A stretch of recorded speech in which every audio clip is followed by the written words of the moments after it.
When I first joined the Thin Line Rock Station, I did what I think every new DJ should do. I listened. I wanted to hear what everyone else was bringing to the station, what made this place special, and why people kept coming back. One of the first voices that really caught my attention belonged to Erin Nugent. Every Tuesday and Thursday from 2 to 4, she hosted a show called Holding Space. And every time she'd open with, "I'm holding space for your darkness." Man, that stopped me in my tracks. Think about that phrase for a second. Not running from the darkness, not pretending it isn't there, not telling you to just suck it up. Holding space for it, acknowledging it, sitting with it. That's a pretty powerful message, especially for the people who make up so much of our audience. The more I listened, the more I realized this wasn't just great radio. Erin was talking about first responder wellness in a way that was honest, compassionate, and backed by experience. She isn't speaking from a textbook. She lived it.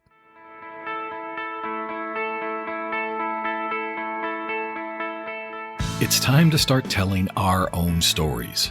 I'm Steve Kellums, and welcome to Blue Canary.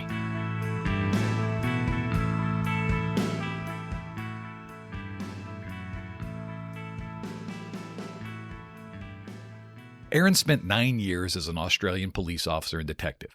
Today, she's a first responder wellness coach, a speaker, and the host of the I Will Hold Space for Your Darkness podcast, as well as Holding Space with Erin Jane on the Thin Line Rock Station. She's also the wife of an active duty firefighter and formerly served as a crisis counselor for a suicide prevention organization. And I'll admit it, the Australian accent certainly didn't hurt either. I asked her the same question I've been asking all my guests this season. What should we be doing to reform policing? Her answers were wonderful because they showed that different perspective that I'm always wanting to hear. Erin, thanks so much for coming on and talking to me. I really appreciate it. Thank you for having me, Steve. What a pleasure. When I started thinking about talking about police reform, your name popped up in my list right off the bat. You have such a unique perspective on policing, not just in the United States, but in other countries as well. So first off, before we get too far for the listeners, can you give us a quick breakdown of your background? Absolutely. I mean, anyone listening may hear that I don't sound like I'm from here. I was a police officer and detective in Australia for just shy of 9 years. And I moved over here because some might consider me a traitor. I met and married an American firefighter. So that's what brought me to the States. So I have a history of working in suicide prevention as a crisis counselor. And I'm currently studying counseling and psychology with institutions in Australia to be able to be qualified and kind of help the people that I left behind. And I offer first responder wellness coaching here in the States to the first responder population along with their spouses, because I have that dual perspective of, I like to call it, being able to understand both sides of the coin, the side of the first responder as well as the spouse. Yeah, and I think that's so important because you get such an overall view of what's going on in people's lives that most people don't get to see. Yeah, absolutely. And I think I'm really fortunate, and I just use it to inform me, not only in my personal life and how I sort of, show up for my husband and my friends who, are still in those first responder roles. It helps inform me in a professional sense as well, to be able to support, the first responders who I work with, or just, even the randoms who reach out on social media or anything like that, and they just kind of need to have a bit of a chat and decompress and stuff like that, or just seeking resources that I can, I have no ego in terms of, like, I don't think I'm the solution to everyone's problems. So I'm very much proactive about, I think you need a little bit more help than I can provide, or, send you in the right direction for the appropriate resources, because that to me is the most important thing. It's not about me being the person to help you. It's about you getting the help that you need. And that is the appropriate and at the level in which you do need it.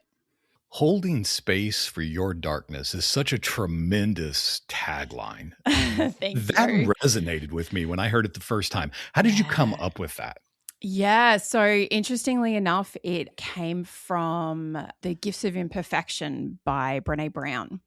And she has this quote, and I actually was talking about it the other day, and I think she may have gotten it from someone else, but the quote from the book is, only when we know our own darkness well can we be present with the darkness of others.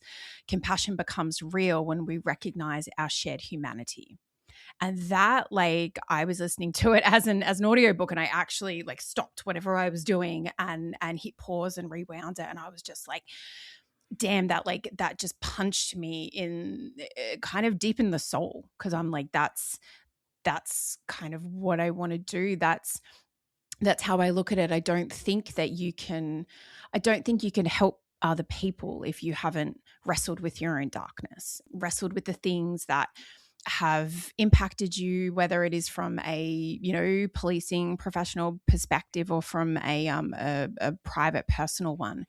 And I am sort of a person who has, I guess, gone out of my way to make sure that I have, wrestled with that kind of thing. And so I'm comfortable. I'm good with all of the things that have occurred over the course of my life. And that means that I have the capacity to hold space for other people's darkness. And I have the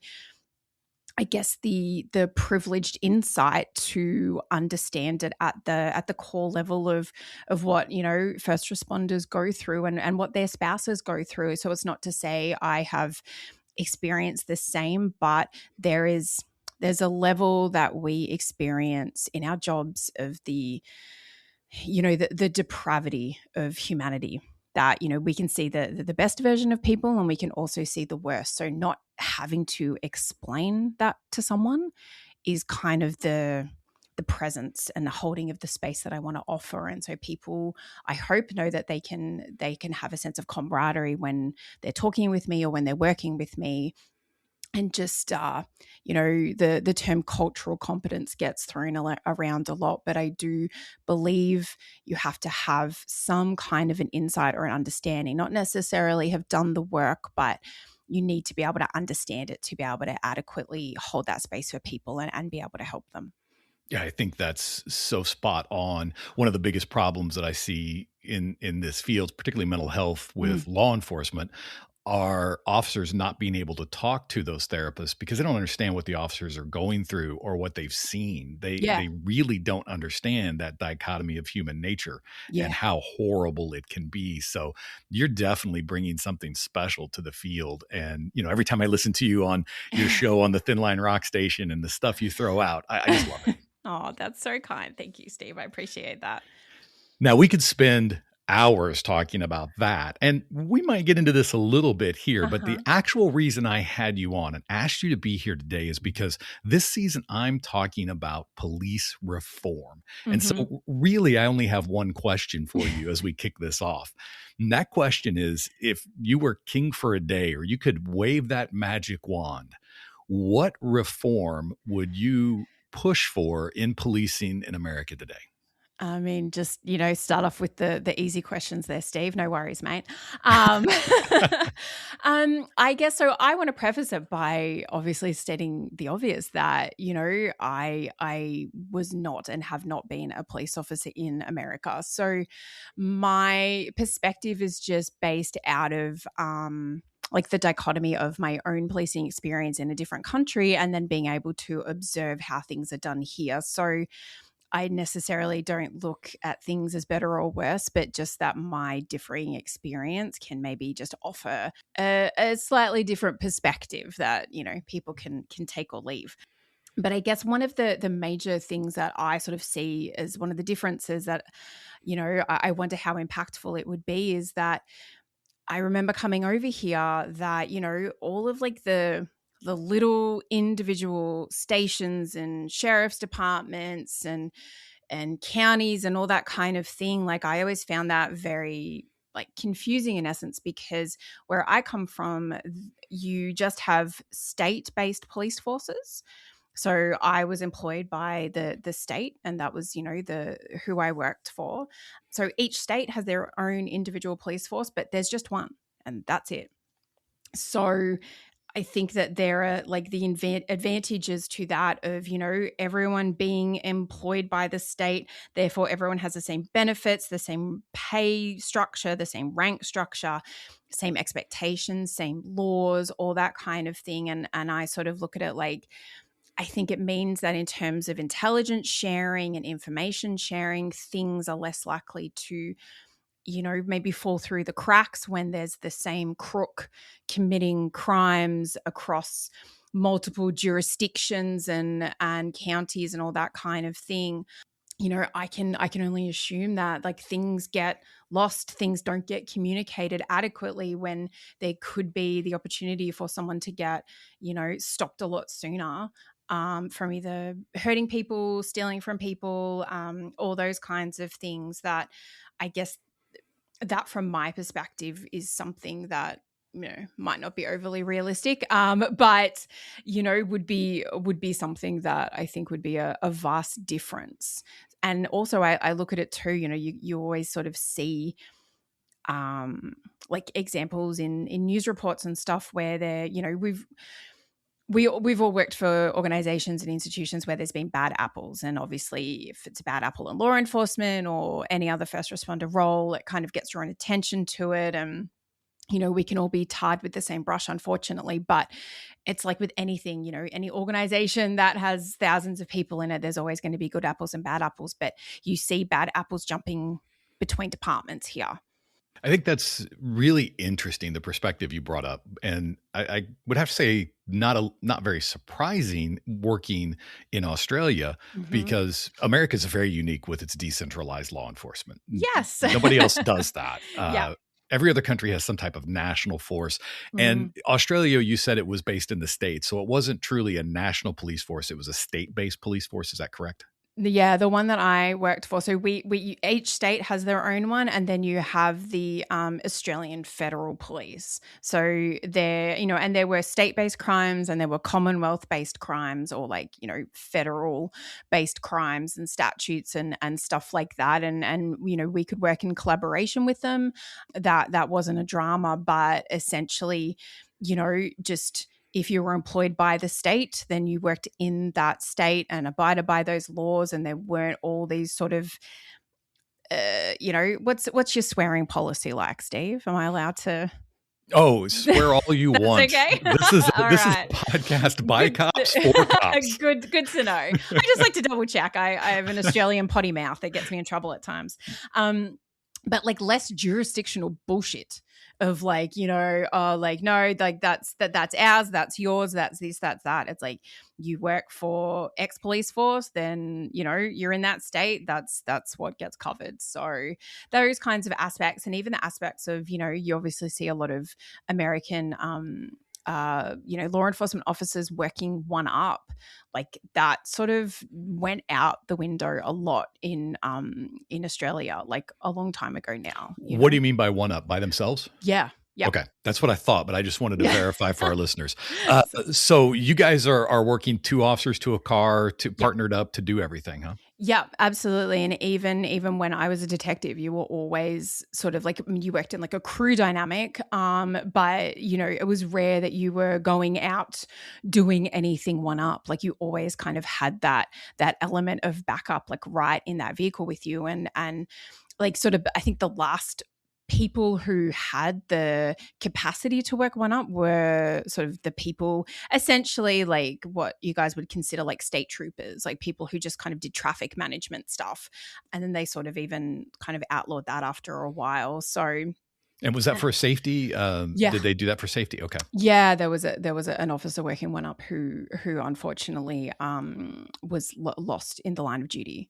And so would they sort of, like, I would say outlaw is like a strong word, but it was very heavily discouraged, and like almost like OH&S practices even. And so even sergeants on night shift, like they would have a driver, senior sergeants on night shifts, they would have a driver, all that kind of thing. So that's definitely like an element that I find very different here, because I think about the safety components. I think 2 up is always going to be somewhat better. Oh, it would always be safer. Now, Mm. talking about the decentralized versus the state or national law enforcement, I think Mhm. this is a conversation I want to have because I'm a big Mm. fan of decentralized. Okay. I like communities having their own police departments that are focused for the needs of those communities. I Yeah. do. But there are some issues. You brought up some of those problems with communication, with criminals moving from place to place. And Mhm. then we're going to get into staffing here in a minute because the Yeah. whole one up, two up thing is a huge staffing issue. Yeah. But from a decentralized and that state issues, did you see any problems with that state organization, maybe some smaller communities not really getting attention that maybe they needed or should? Did you see those issues? Not particularly, no, because you can still focus on the local issues from the people who are working at those stations. So you would have, like I was attached to a station in a certain location, and typically it was like a response area, and you may have like a brother sister station. So if one was a little understaffed, you would go and maybe do a secondment working at like your sister station to, it'd be like a backup for, if they were a bit short for a period of time. Like I did that a few times throughout the course of my career. But it doesn't stop you, you know what I mean? If you have like a response area, so there could be unique challenges going on in that area, that just because you work for a state-based, policing department doesn't mean that you can't focus on those, micro level aspects that are going on in your community. We would have tasking sheets, different things would be addressed, so I never personally experienced it. And not to say it didn't happen, but I don't think it stops you paying attention to the needs of your community just because on the outside everyone is employed from like the state-based level. Now, from that staffing standpoint, being Mhm. able to put, multiple officers in a car, Mhm. we have such a staffing problem in law enforcement in Mhm. America today. And it's not just today, it's been going on for decades. Yeah. And in America, we have to do everything right now. I mean, everything has to be fast. Do you find that to be the case? I look. Well, the one thing I can say that is common across the board is that it is hard to find people who want to go into law enforcement at the moment. The scrutiny that comes along with it, um the lack of resources at times, like you were saying, the respect level that we receive from the community, sometimes that is definitely lacking. And I guess it can be maybe say like a detraction from the state based uh program, is that if there is like a bad policy implemented, it can affect a lot more people than say a decentralized smaller sort of department or station. But it's I think it's hard to find people to go into law enforcement today. Are you hearing a lot of that on your end and some of the people that your counselor talked to about second guessing those decisions that they made, wishing that they hadn't, or anything like that? I'm just curious of what some of the thought processes of people out there that are finding themselves dealing with the problems that this profession can bring, and then how that's carrying over into their everyday lives and then into the future of the profession, if that makes any sense. Yeah, no, absolutely. I mean, I think I think a lot of people are burnt out. I think that is pretty common across the board as well. I don't think it means that people necessarily regret their choice or their decision to enter law enforcement. Regardless of whether it's clients or sort of, friends back home that I still talk to who are still in those roles. Like at the core, a lot of people joined for the same reasons, that they wanted to be of service, they wanted to help people, and that is always the underlying nature. It's just the it seemingly feels like the impact has gotten harder or worse. So most people are looking at better ways to manage that impact. at better ways of looking after themselves, of engaging, proactively and preventatively in terms of looking after themselves and managing their mental health, fighting that stigma of being, man, maybe I need to take some time off or go talk to someone. So I think that aspect is pretty similar, but most people don't regret their choice. But I do feel like perhaps a lot of people might be looking to end their careers sooner because of burnout, and just like completely overwhelmingly exhausted and fatigued, as opposed to the extended careers that we used to see a little more often, like the 30-40 year mark. Like, you get to, like, one of my friend's husbands just retired. I think he did 35 or 36 years, and it takes a toll, and you can see it. So, I love to ask the hard questions. Mm-hmm. So here it is. All right, buckle up. How do we fix that? I mean, how long is a length of string? From my perspective, I think it needs to start at the beginning of their careers. I think it would be beneficial, and not to disregard, obviously, the people in the job now who do need that support. But I guess I want to look at it like fundamental change, which means implementing proactive and preventative mental health resources and psychoeducation from the start of their careers. Like, we basically, all we were told is, hey, you've just signed up, you just got tickets to the greatest show on earth. Good luck with that. And Right. that's, and like I think we had maybe one session, like maybe an hour talk on mental health and PTSD, and like, if you're struggling, like, call this number. That was kind of it. You lent on the people around you. So actually having really in-depth, informed psychoeducation, telling them what it looks like, that what being exposed to trauma looks like, what it looks like, emotionally, psychologically, physically. Like, not to derail it, but like, one of my girlfriends who's a civilian found a body last week Oh, wow. and was like really thrown. And so I, been sort of supporting her across the last week, and like explaining to her, like, a normal response to trauma, because it is, a normal reaction to something abnormal. Like, for a civilian to find a dead body, that is incredibly abnormal. So explaining to her, your emotional reactivity is, probably going to be heightened. Like, expect this, expect that. That is all normal. If it, starts to impact you more heavily, or, stuff begins to last longer than a month, like, come back and talk to me, type of thing. Yeah, that's so interesting because, the moment you said that, my first thought was, well, it's Tuesday. Yeah. Yeah. And the problem I think with that is, because I did 30 years in law enforcement, and now Yeah. I teach and consult. So I'm still kind of loosely tied to the Yeah. profession. Nobody ever spoke to me about this stuff. Mm-hmm. I never had a conversation about mental health, never had a conversation about dealing with PTSD. It wasn't a thing back then. And even when it became a thing, we didn't really have these conversations. And so to think that we're just supposed to be hardened against that. We're supposed to, that's not supposed to bother us.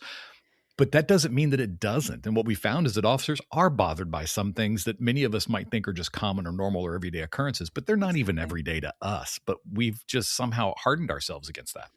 Well, I mean, it's humans are built for adaptation, so that's part of it. We adapt to seeing awful shit. We adapt to having our stress response activated multiple times a shift when the tones drop, when we get that call on the radio, all of the things. So we do adapt, and so we do become somewhat hardened, whether you want to call it desensitized. Lots of people talk about compartmentalization, but what no one is taught, which again is something that I feel like they do need to implement at that like academy level, is explaining, like, it has to go somewhere. You can shove it down for as long as you want, but it's going to come out some way. So if you are proactive about the ways in which you do like look after yourself or address it or have an outlet, the ways you choose to decompress after a shift, it's not all in isolation. There have to be multiple things at play to be able to look after yourself. And sometimes it can just be like focusing on those basics of making sure that you're trying to get enough sleep, that you're eating, you're hydrating, you are maybe engaging in some kind of practice that helps regulate your system, or so that you have like a tool at the ready for if you are feeling like you are struggling, like in that moment you have something that how to like draw out of that stress response and regulate your nervous system and pull yourself back into that parasympathetic nervous system state, whether it's breathing, whether it's splashing some water on your face, whether it's doing a grounding exercise, engaging in some mindfulness. Like, it doesn't have to be huge, but explaining that all of these things from like an integrated approach are going to make you a better police officer. I think I that's just think so is important. spot on. I mean, one of the things that always comes to mind with me is adrenaline. And Mm-hmm. because we find ourselves getting that adrenaline dump all the time within the Mm-hmm. profession, and many people don't know how to handle that. They don't Yep. understand what it is. We've Mm-hmm. never been talked to or discussed about it, and having to adjust to that adrenaline. And worst case scenario is when you get the adrenaline dump and then don't use any of it, Mm-hmm. and how that affects you over 24, 48 hours, and how it can really mess with people's minds. And, just all of those things you've discussed, I think are so incredibly important. Thank you. No, I mean, like, obviously being married to a firefighter, like he does 24-hour shifts. So I took like a deep dive. So he is a big sauna proponent.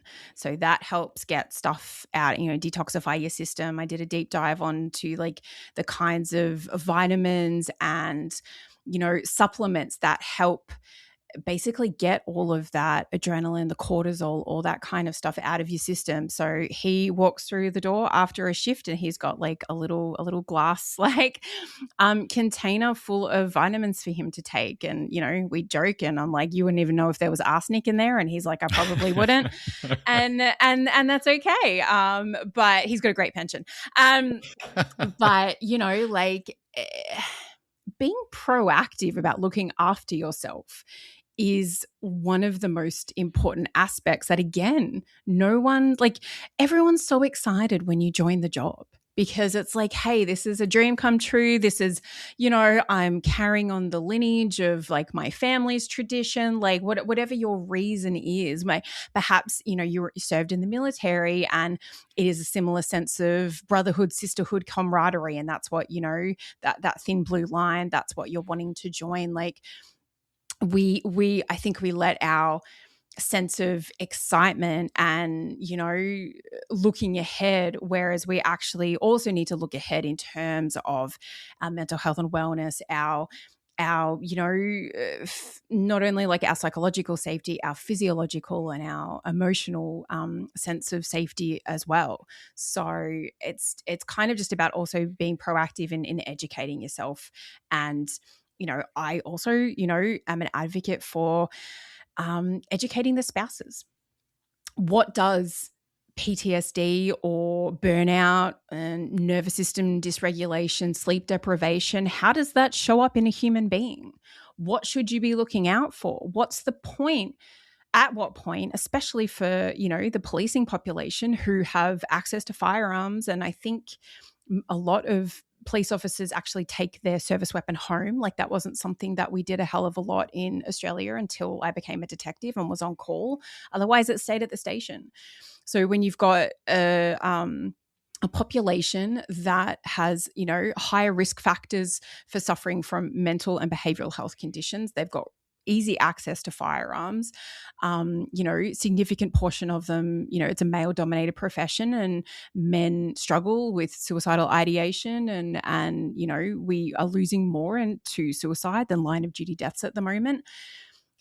Educating your spouses and your partners or families or whoever, and going like, okay, like if your person that you love and you see every day, because they're going to see it at home, regardless of whether you think you bring it home or you're old school and stoic and you don't take it home. I'm telling you, you freaking do. You Right. bring it home with you, whether you like it or not. And maybe just not in the way that you recognize, but it's in your disposition, it is in your mood, your emotional reactivity, it's in all of the things. And that's no one's fault, but it's still the reality. So being able to educate the spouses on like, this is like, relatively quote unquote normal. If it lasts for longer, if it's this, if it's that, being able to educate them of like, maybe have a conversation, maybe ask if they're okay, maybe make sure that we all know, the members as well as the spouses, what your mental health resources are. Whether, I'm on the East Coast, I know On-Site Academy is a big one for the first responder population out this way. You've got First Responder Wellness out in California. You've got Chateau Wellness and Recovery, which I think is based in Utah. There are lots of responder specific programs out there, not just mental health. They deal with alcohol and drug addiction. They deal with all manner of things. But understanding what resources are available to, I think, is incredibly important and something that we should be educating not only the troops on, because if they're hard-headed, they're, potentially not going to engage. But like if their husband or wife at home is like, mate, you're showing up like this, I'm really worried about you. I think we need to, get some help. Let's check out our options. If they're equally informed, I think it helps. I don't think it can hurt. Erin, this has been absolutely fantastic. I want to thank you for taking the time to share that. It's incredible. If my listeners want to know more about you, about what you're doing and some of those resources out there, how can they get in touch with you? Yeah, absolutely. Thank you so much for having me, Steve. I appreciate it. They can find me on the Thin Line Rock Station every Tuesday and Thursday afternoon, 2 till 4 p.m. Eastern Standard Time. I talk about mental health and wellness topics for first responders. They can find me on the social media under Erin Jane Coaching or visit my website, www.erinjanecoaching.com. And that's where I provide, wellness coaching for the first responder population as well as their spouses. I've dipping my toe into speaking engagements and all that kind of fun stuff. So, but hey, I'm even just open to conversation. You want to find out a little bit more about what coaching is, or you need some resources that I might be able to point you in the right direction. Always feel free to reach out. And that's the story we have to tell. Thank you for joining. As always, I'm curious what questions you're getting asked. What isn't the news covering? What story needs to be told?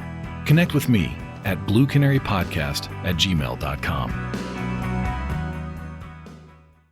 The Legal Liability Risk Management Institute is the nation's largest provider of liability and risk management services in the United States. Our goal is to help reduce liability, reduce lawsuits, and enhance officer performance. Regardless of the size of your agency, we have a risk management solution. You may contact us at www.llrmi.com or call 317-386-8325. When the shift gets long and the calls keep coming, the stress starts piling up. You need more than just background noise. You need the Thin Line Rock Station, real rock, real personalities, and a community that understands the job. Turn it up and ride with us. The Thin Line Rock Station, keeping those who serve connected one song at a time.